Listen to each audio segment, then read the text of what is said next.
Go. Hi, I'm Lina Reyes. I'm the leader of Group 7. So you will witness now a radio broadcasting scene about circ lunch and progesterone therapy in the prevention of preterm birth. So in this video, I will act as Dr. Reyes, a medical specialist. And then we have Eden Salvador and Zendro Salhay as news anchors.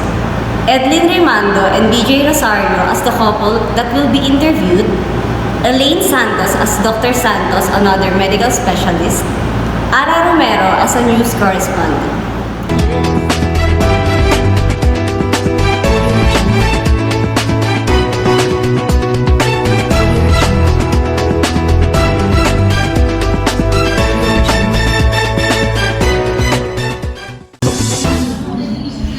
News with no bias. Exposed. News with no exception. Exposed. Delivering you nothing but the truth.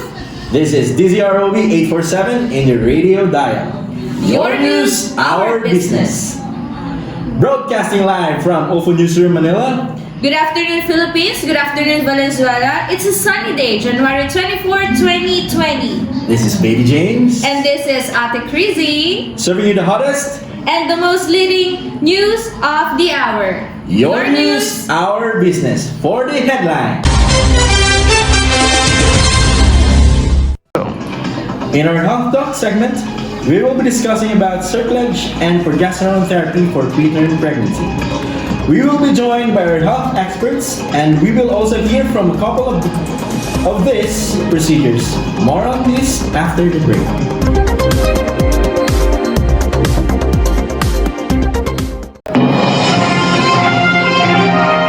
You're still listening to DZROB 847, and this time check is brought to us by Kape ni Pearl.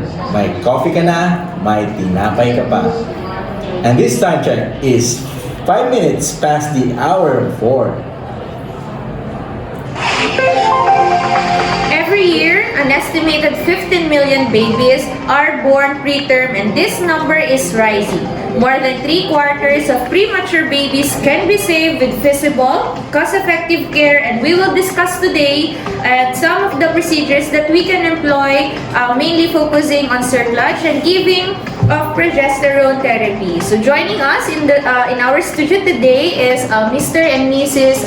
Dimagiba, and on the phone are Dr. Reyes and Dr. Santos. Yay!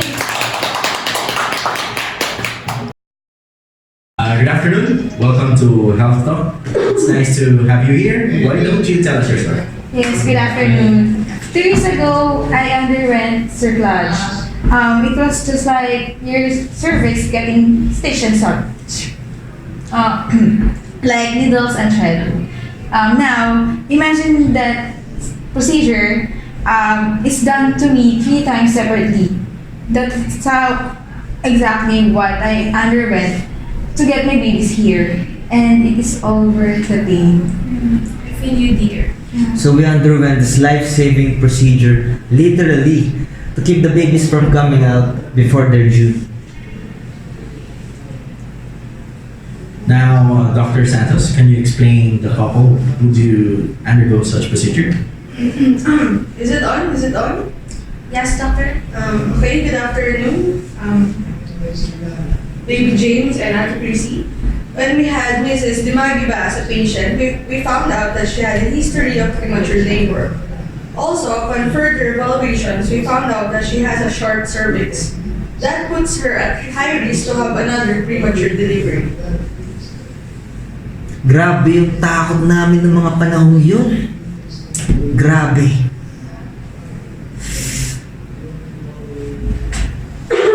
Good afternoon, Baby James and Ate Chrissy. Good afternoon. At that point, we recommended the couple to undergo a preventive circlage. It may sound like a medieval torture practice, but it has been credited with saving thousands of babies' lives over the years. So, a circlage, it is a procedure where a woman's cervix is literally sewed shut.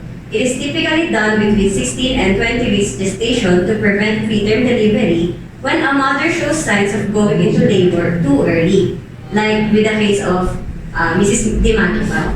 It is done when a woman has or is suspected of having an incompetent cervix, meaning that it is too short or has begun to open too early. We use sutures, normally one, but in some cases more, to cinch the cervix shut to keep the baby in. If it all goes well, the stitches are removed at 37 weeks to allow the woman to give birth vaginally. We agreed to the cerclage, and the doctor put the stitch with anesthesia. It wasn't too painful. I had just mild cramping for a few days and feel a little sore deep inside me, but that was it. And we were really grateful that we do the procedure, or I underwent the procedure, and was able to prevent early delivery of our baby. Wow, congratulations. Thank you. Partner, narinig mo yun? Isn't it amazing? Amazing. Isn't it surprising? Surprising. Wow, talaga Wow. naman. Actually, to cut you, not all cerclage procedures will prevent the premature labor.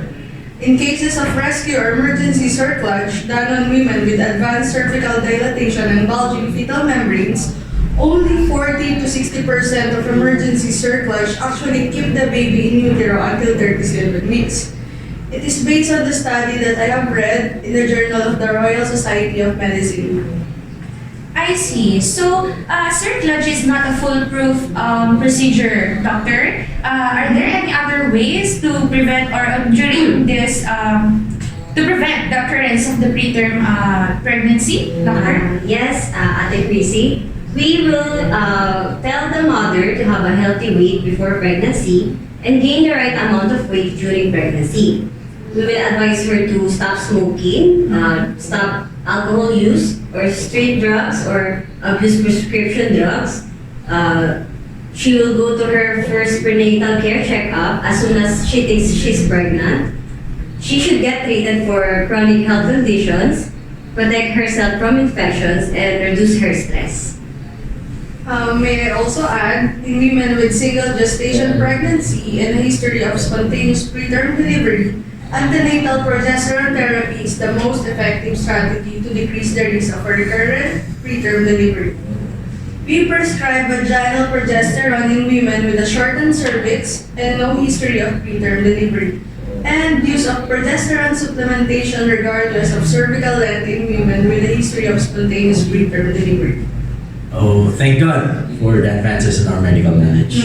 So that we can reduce the number of preterm births also. I know, right, partner? Isn't it amazing? Amazing! Isn't it surprising? Surprising. Grabe. So, can we have a break? Medyo pang matalino ang ating topic today. Hindi na kaya ng ating brain cells.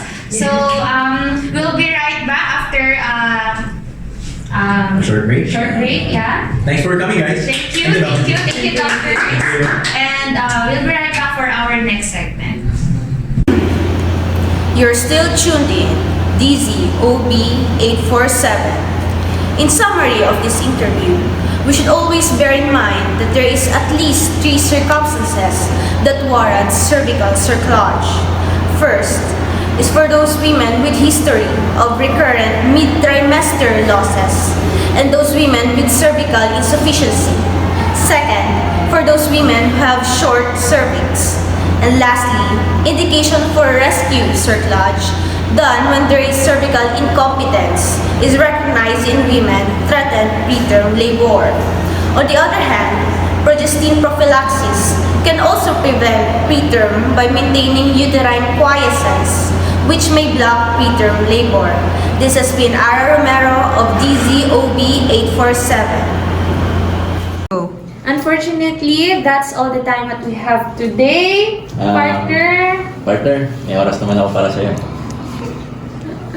Okay. So guys, see you next week. See you next week, partner. Thank you, doctors. Thank you, doctors. Thank you, doctors. Bye.